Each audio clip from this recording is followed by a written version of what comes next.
The WTA is in total meltdown mode. For years, the people running women's tennis thought they could bury the truth under flashy marketing and corporate jargon, but the reality is that their house of cards is falling down. Elena Rybakina has finally stepped forward to expose the corruption. She is pulling back the curtain on a system that is designed to destroy athletes for a few extra dollars. The leadership at the WTA is facing a total downfall because they were caught red-handed. They aren't just making mistakes, they are calculating who wins and who loses before the players even step onto the court. The story of the WTA's systemic corruption begins in Montreal. It was there that the world saw the true face of the organization. Elena Rybakina was forced to play a match that didn't end until 3 in the morning. Think about that for a second. While the executives were sleeping in expensive hotel beds, a world-class athlete was being pushed to her physical breaking point. The reality is that this wasn't an accident. It was a choice made by a leadership team that values TV contracts over human lives. Rybakina finished that match at 2:55 a.m. and didn't get to sleep until 5 in the morning. She described herself as feeling destroyed. But the WTA didn't care about her health. They didn't care that she was the 2022 Wimbledon champion. To them, she was just a gear in a machine that needed to keep turning. The documents prove that the scheduling was a total disaster from the start. They chose to prioritize the late-night broadcast window because it brought in more ad revenue from overseas markets. They sacrificed Rybakina's body for a check. This is the definition of a procedural failure that borders on criminal negligence. The villain in this story is the WTA leadership, led by people like Steve Simon. They have spent years ignoring the cries of the players. Rybakina didn't stay quiet. She called the leadership weak and unprofessional. This sent shockwaves through the corporate offices in Florida. They weren't used to players standing up to them. They expected their stars to be quiet and follow the script. But Rybakina realized that the system was rigged against her. She saw how other marketable stars were getting the prime-time slots while she was left to rot in the middle of the night. The reality is that the WTA has a secret list of favorites. If you aren't on that list, they will work you until you break. The Montreal scandal was just the tip of the iceberg. The evidence shows that Rybakina was being targeted by a schedule that made recovery impossible.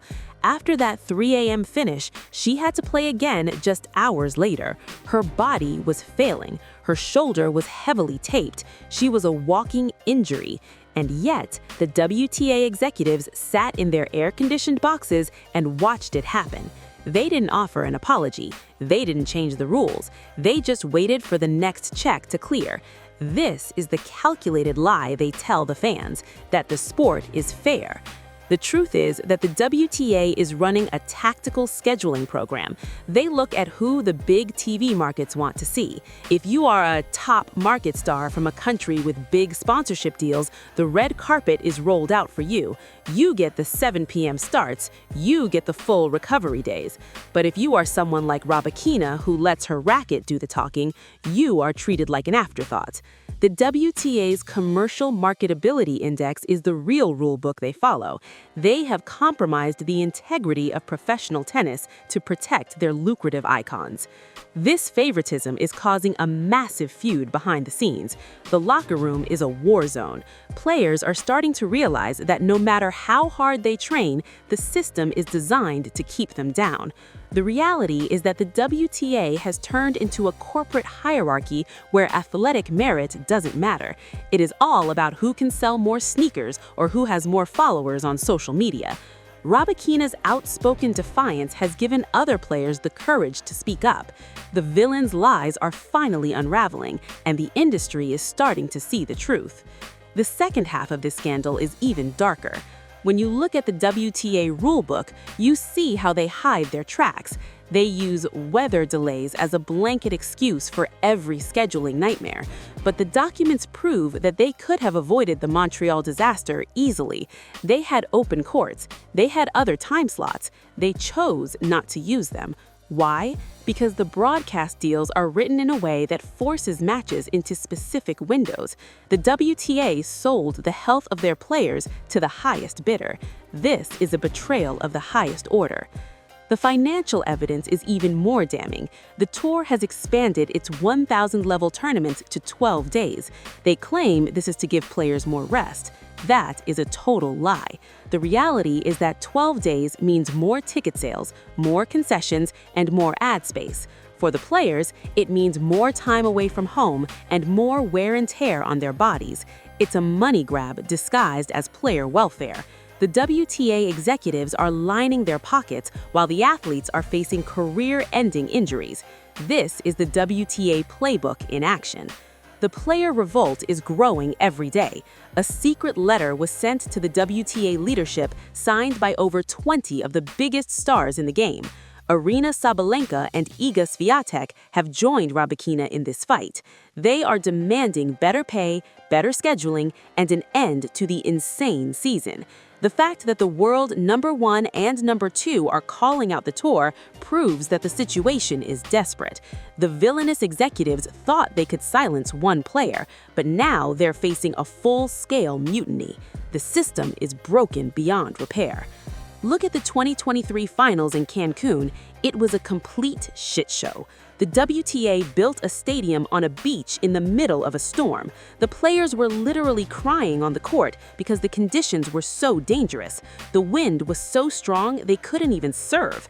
This is what happens when you have weak leadership that only cares about the bottom line. They didn't care about the quality of the tennis. They just wanted the venue to look good on TV. The reality is that the WTA is a cartel that suppresses player opportunities to protect its own power.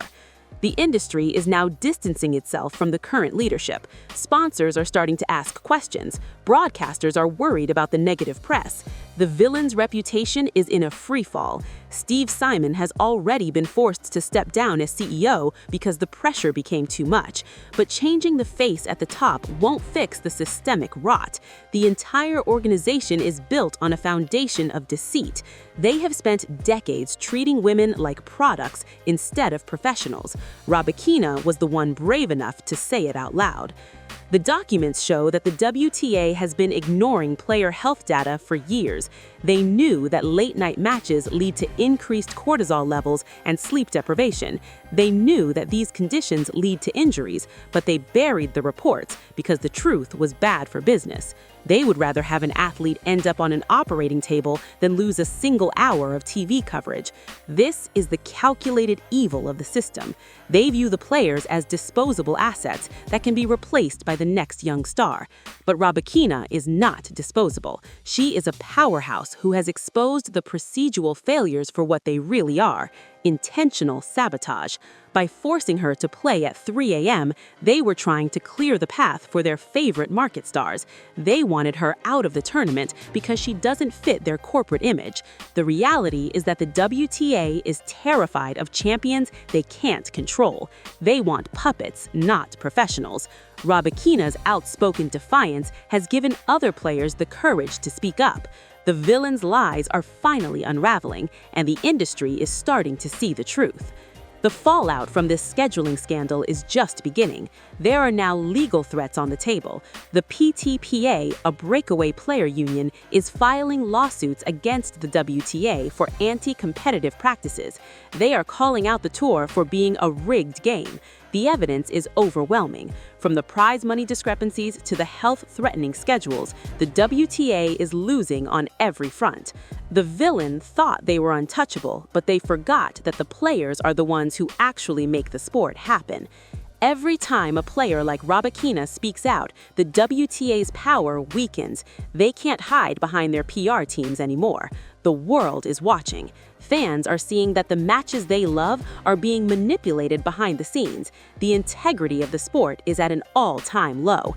This isn't just a meltdown for the WTA, it is a complete collapse of their authority. The industry is looking for a new way forward, one that actually respects the athletes. Rybakina's career will be remembered for her titles, but her greatest legacy might be her bravery. She stood up to a multi-million-dollar organization when no one else would. She faced their weak leadership head-on and didn't blink. The reality is that she has already won. The WTA is scrambled, desperate, and losing support by the hour. Their tactics have been exposed to the light of day. They tried to frame her as the problem, but the documents prove she is the solution. The system was designed to favor the few and exploit the many, but the many are finally standing up. The WTA Playbook of manipulation and greed is being torn to shreds. The executives are running out of excuses, the players are running out of patience, and the fans are running out of trust. The downfall of the WTA leadership is the only way to save the sport. It is time for a total overhaul that puts health and fairness above the commercial marketability index. The corruption files are open, the truth is out there, and there is no going back for the villains who tried to rig the game. They thought they could break Rybakina's spirit by breaking her body. They were wrong. She is stronger than their system, and she is faster than their lies. The WTA is currently in a state of permanent damage control. Every public statement they make is another desperate attempt to save their failing reputation. But the world knows the truth now. The WTA executives thought they'd destroy Rybakina, but they only destroyed themselves.